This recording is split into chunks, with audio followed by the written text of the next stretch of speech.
The summer of 2021. I remember it like it was yesterday. I mean, it wasn't really that long ago. Jesus, it's gonna be 2 years ago soon. A big theme of the Nintendo conversation around the first half of 2021 was discussion of the elusive Switch Pro model, which, by the way, I want to say now, Switch Pro would be a really horrible name for this console because there's already a product, the Switch Pro controller. If you search up Switch Pro, you're just going to get ass blasted with a mix of results for the controller and the console. Okay, but anyways, there was a huge amount of discussion around this elusive souped up higher hardware Switch model, which was supposedly going to be coming out later on in the year. So, around 6th of July 2021, it was revealed that there will be a new Nintendo Switch coming out, which everyone freaked out over. They clicked on the trailer, they started watching it, and then they realized.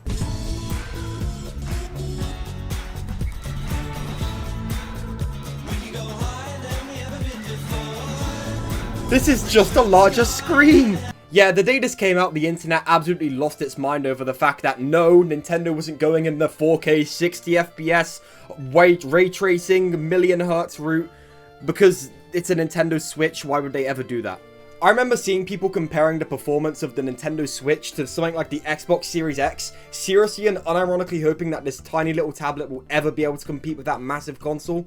And before I see comments saying, well, the Steam Deck can run Doom Eternal at 60 FPS 1080p, whereas the Switch version looks like a mobile game, yes, it is very, very impressive what they're doing on the Steam Deck. I'm really considering picking up one myself because it's a fantastic looking device. The battery is also infamously bad, even worse than the original V1 Switch from 2017, with some people reporting the battery dying within 90 minutes.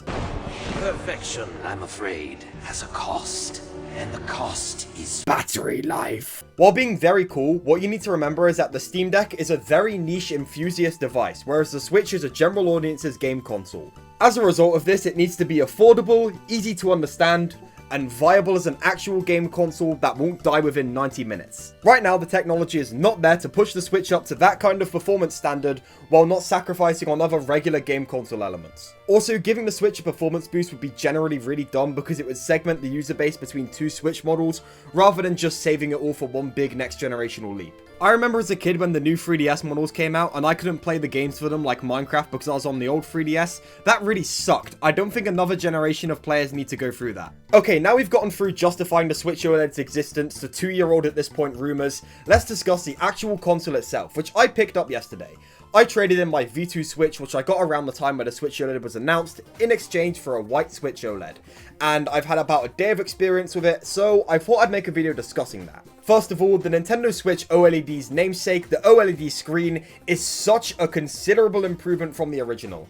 This is where my video kind of fails, and every other review video and promotional video on the internet fails, because unless you already have an OLED screen, you cannot see the difference between a regular Switch and a Nintendo Switch OLED without seeing the thing in person.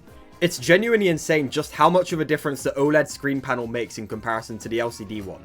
Literally as soon as I turned on my Switch OLED and saw the black screen with the white Nintendo Switch logo on, I could instantly see a noticeable difference. I can't really demonstrate to you what I mean visually, so I'm gonna kind of try and show you what I mean with my words. So, OLED screens, the biggest advantage when it comes to them is that they are way more colorful.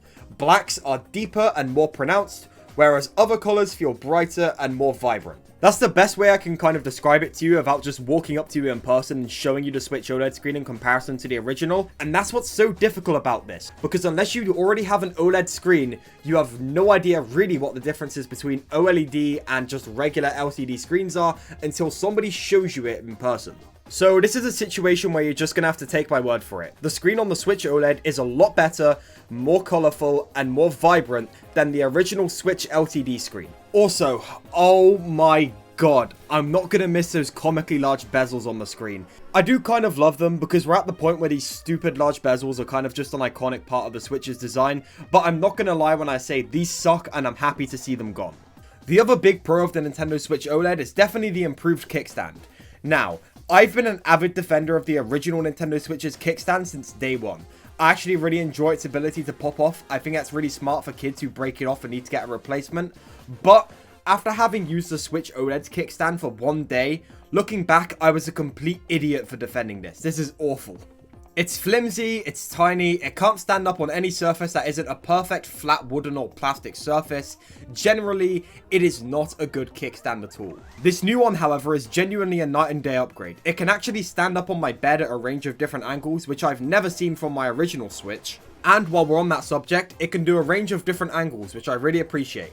If you want to have a very basic stand, much like the original Switch, you can do that. If you want to have a very low up-facing Switch, you can do that. This stand gives you the range of options that you could only dream of on the original. I know I'm playing it up to sound like this insane thing, when in reality it is just a bit of plastic attached to your Nintendo Switch that can bend up and down and make it stand, but genuinely, this stand provides way more options than the original Switch could ever hope to. Now, my first impressions of this device overall are very good. This is one of my new favorite pieces of Nintendo hardware ever, period. However, being a product produced by modern day Nintendo, there has to be some screw up somewhere, and this device is no exception.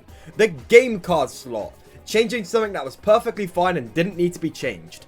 On the original Switch, there was this little denture on the front of the game card slot that allowed people with short fingernails, such as myself who obsessively bites these things, to open it easily.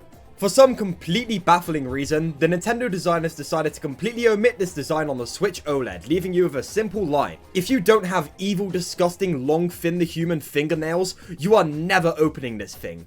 They somehow managed to find a way to screw up the game card slot. The insane thing to me is this didn't even need to be changed. There was nothing wrong with the original game card slot on the Switch and the Switch Lite. They worked perfectly fine. I never heard any complaints about these. They just decided to make the function worse for no reason. It's like that famous Miyamoto quote people always post around. If it ain't broke, fuck that shit up until it is. It's not like the game card slot is completely unusable or anything. If you have decent sized nails, or if you have a bank card or a gift card or a piece of plastic nearby you, you can easily open the thing up. But you shouldn't have to do that to begin with. Overall, my opinion is that, excluding the horrible game card slot changes, overall the Switch OLED is a win for Nintendo.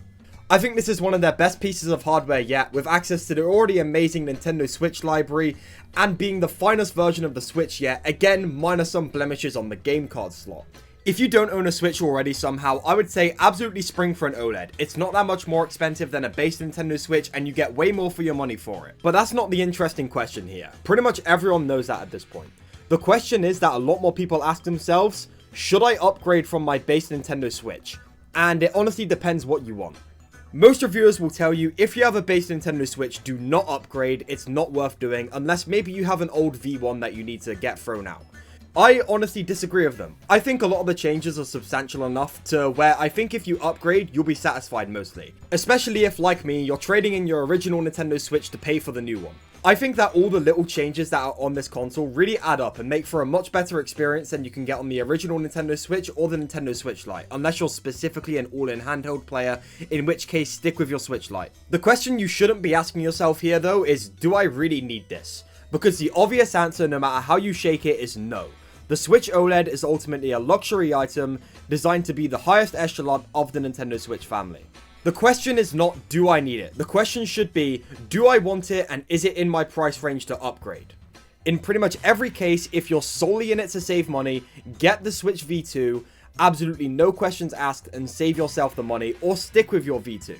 However, if you are looking for an upgrade or a way to spruce up your Nintendo Switch experience, and you do have the money to spare, I would consider shooting for it, because no questions asked, all around it is the best way to experience the amazing library of games the Nintendo Switch has to offer. So, do I, an existing Nintendo Switch user who has both a 2017 era Switch model and had a 2019 era Switch model, regret spending the extra bit of money to upgrade to an OLED?